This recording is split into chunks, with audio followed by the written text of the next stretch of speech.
上集咧我就介紹咗咧淡路島，今集咧等我介紹下奈良，即刻去我嘅關西之旅啦！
東向商店街咧，亦都係好多美食混雜喺裡面㗎。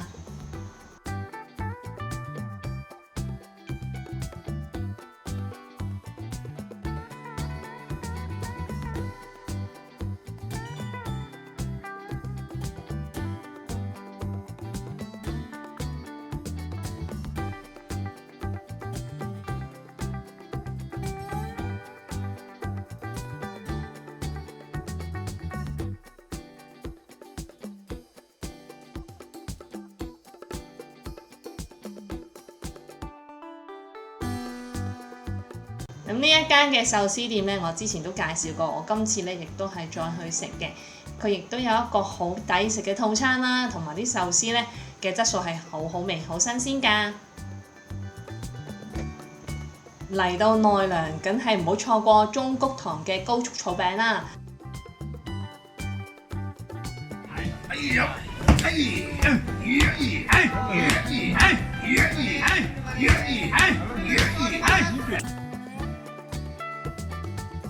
咁啱好彩咧，我睇到佢哋嘅即場表演。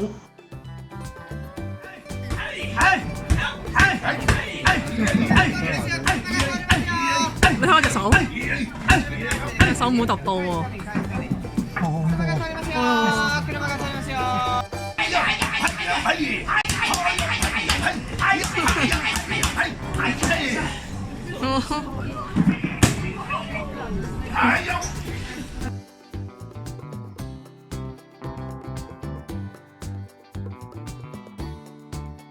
喺奈良嘅地鐵站咧，有一個好好味嘅布甸，叫做奈良嘅大佛布甸。呢一個布甸咧有好多唔同嘅口味，咁我食過咧係覺得佢係非常之滑同好味嘅。